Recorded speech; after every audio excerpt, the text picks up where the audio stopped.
Stop scrolling because I'm about to change your life with this healthy salted caramel milkshake recipe. I made this for breakfast this morning and it was insanely delicious. I was seriously licking the glass. The dates make a huge difference, so please add them, and so does the pinch of salt, honestly. It really seals the deal.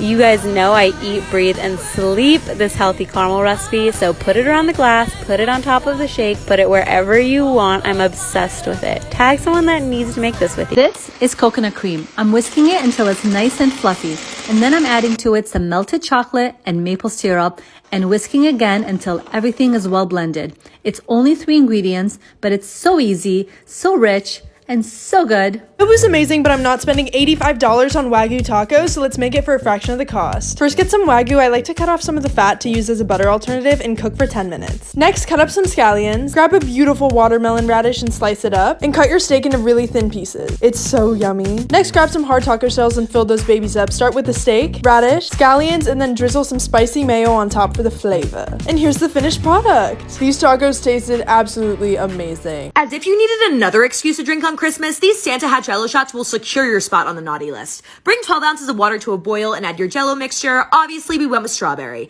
Stir that up till it dissolves and take it off the heat. In a measuring cup, add 6 ounces of vodka and throw it in the pot. Fill up some mini plastic cups with the Jello mixture and put them in the fridge for about an hour and a half. Feel free to take some shots in the meantime, especially if you're staying with family. Once they're done, take them out and top them with some Cool Whip, a strawberry, and whipped cream. We love a festive moment. You're welcome. Electric lemonade slush. Let's boost. We're gonna build this one in our blender cup. 1 ounce of vodka. 1, 2, 3, 4. 1 ounce of blue curacao. 1, 2, 3, 4. And 4 ounces of lemonade. Bloop, bloop. Add a cup and a half of ice and blend. Keep it boosted. These soft and chewy coconut macaroons are the perfect holiday cookie, and you only need 5 ingredients to make them. To a large bowl, add 14 ounces of sweetened shredded coconut, 7 ounces of sweetened condensed milk, and 1.5 teaspoons of vanilla extract. Mix that well to coat the coconut flakes and set that aside. Then grab 2 eggs and separate the yolks from the egg whites and add them to a clean bowl along with a 1/4 teaspoon of kosher salt. Then use the KitchenAid cordless hand mixer to easily beat the egg whites to stiff peaks. Using the cordless collection is so liberating since I'm not bound by any cords. Then add the whites to the coconut and fold until well incorporated. Scoop out 1.5 tablespoons of the mixture onto a lined cookie sheet, clean up the edges a bit, and bake them at 350 for 20 minutes. Transfer them to a wire rack to cool. They're great just like this, but you can also dip the bottoms into a bit of melted chocolate for some extra indulgence. And that's it. The full recipe is on my Instagram with a link to the KitchenAid cordless hand mixer. How to make Krampus's Revenge. First, maple bourbon, amaretto, heavy cream, and grenadine. You're not going to want to be on his list this Christmas. This is going to be the sickest side dish at your Thanksgiving gathering, even though you're only allowed. All you need is sugar, brown sugar, crushed pineapple, butter, eggs. It's called pineapple souffle. Can't forget the white bread. Once the butter is creamed, I add 4 eggs. I'm going to add my 5 cubes of bread to the eggs and the crushed pineapple. Oh. Wow, this is gonna be amazing. Now I'm gonna put the brown sugar on top. Now you're gonna bake for 45 minutes to an hour at 350. It's ready. Wow, look at this. Zoom in.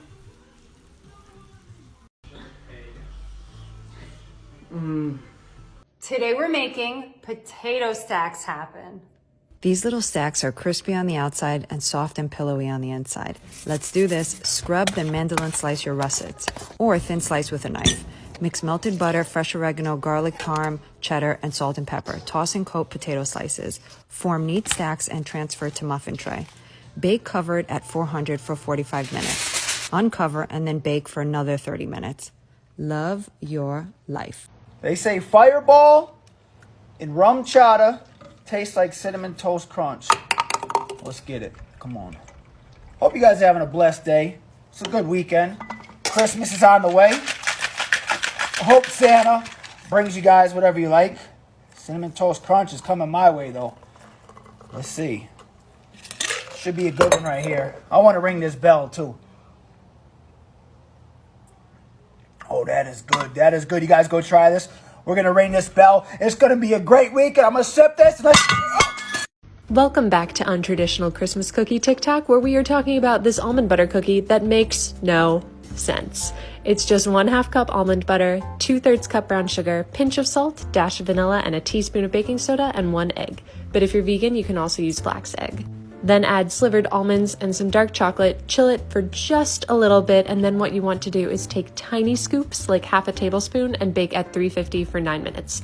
They'll expand like crazy. I still don't understand the science. I'm calling it a Christmas magic. If there's one dessert dish you need to remember this holiday season, this is the one. Jamie Oliver's Banfi Alaska. Starting from the bottom, short crust pastry. Similar recipes will call for a graham cracker crust, but this really holds up better to the 4 layers that go on top of it. Gently bring the dough together, then we're going to form it into the bottom of the pie mold. Once you've got that plugged in there, we're going to pre-bake for 20 minutes. If it comes out with some lines and cracks, don't worry, it will still be sturdy. On top of that goes the slow cooker dulce de leche. And on top of that goes vanilla ice cream. I let it get to the point of almost soft serve to make it easier to spread. Now we're going to find some ripe bananas and toss them with some lime zest and lime juice. To me, this is a complete game changer. The pie is so sweet already, adding that little hit of bright citrus really balances it out. And for the final layer, Italian meringue. Beaten egg whites, we're going to add that sugar syrup until they puff up and then top off the pie. A quick hit of the broiler for a couple minutes to get those peaks nice and toasted, and there you have it. Banfi Alaska. Super decadent, all those layers underneath that bouncy meringue. This is the ultimate holiday.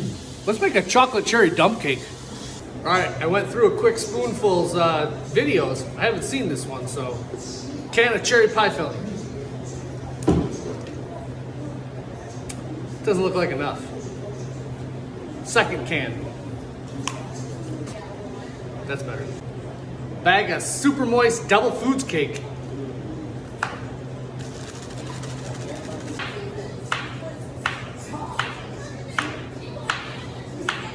I think we got that on camera too, that I caught that.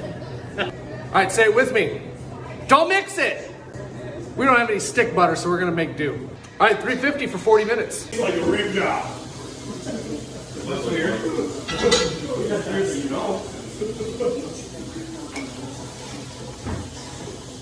Here's something to help you fall asleep at night, not because of what's in the drink, but it's because it's going to take you a long time to make it and also to do the dishes for it. We're going to get 2 cups of milk. I'm using regular 3% milk, and you want to get a cinnamon stick, break it in half, but if you don't have it, just use regular ground cinnamon. Pinch of nutmeg, a splash of vanilla, and a sweetener of your choice. I'm using honey.